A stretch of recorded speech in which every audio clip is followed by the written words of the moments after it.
Գրեթե բոլոր վիրահատված կանանց մոտ այս հարցն առաջանում է։ Սա որոշակի չափով առաջանում է այն պատճառներով, որ մենք չունենք բավարար գիտելիքներ մեր անատոմիա-ֆիզիոլոգիական առանձնահատկությունների մասին։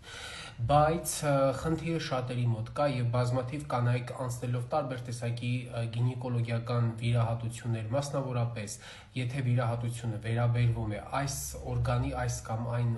կամ այն օրգանի հեռացմանը, մասնավորապես, եթե կանացի սեռական օրգանների մասին է խոսքը գնում, ապա միշտ առաջանում է այս հոգեբանական խնդիրը, արդյոք դա անդրադառնալու է հետագայում սեռական կյանքի, ցանկությունների, սեռական հարաբերությունների որակական ցուցանիշների վրա, թե ոչ, չի անդրադառնալու։ Խնդիրը միայն հոգեբանական բնույթ է կրում։ Իդեպ, այս խնդիրը նաև տղամարդկանց մոտ կա։ Օրինակ, տեսեք, տղամարդկանց մոտ, եթե ինչ-որ մի օրգան մենք հեռացնենք, ենթադրենք ունենք շագանակագեղձը։ Ինքը ճիշտ է, շագանակագեղձը մի քիչ ուրիշ հարց է տղամարդկանց մոտ, այնտեղ սերմի ծավալի քչացում կարա առաջանա, սերմի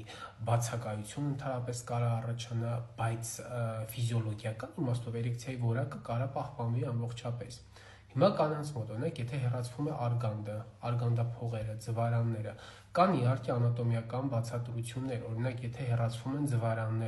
ձվարանները հորմոն արտադրող օրգաններ են, ձվարանների հեռացումից կարա տեղի ունենա հորմոնալ փոփոխություններ, հատկապես եթե էստրոգենների դեֆիցիտ ա գնում օրգանիզմում, հեշտոցի չորություն կարա լինի,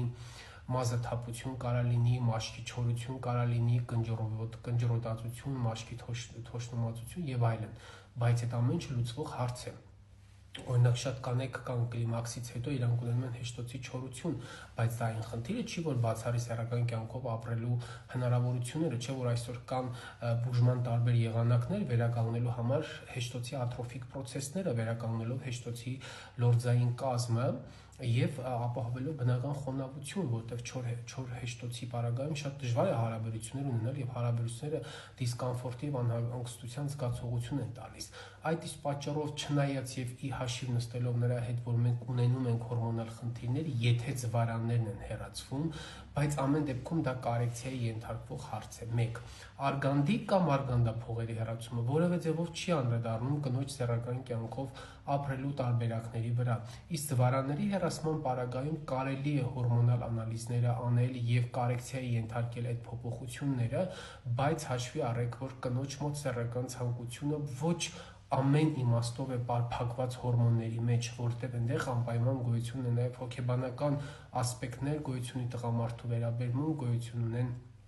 ներդաշնակություն, գոյություն ունի ընտանեկան անդորրություն, որի հիմքում նաև ընկած է կնոջ ցանկությունը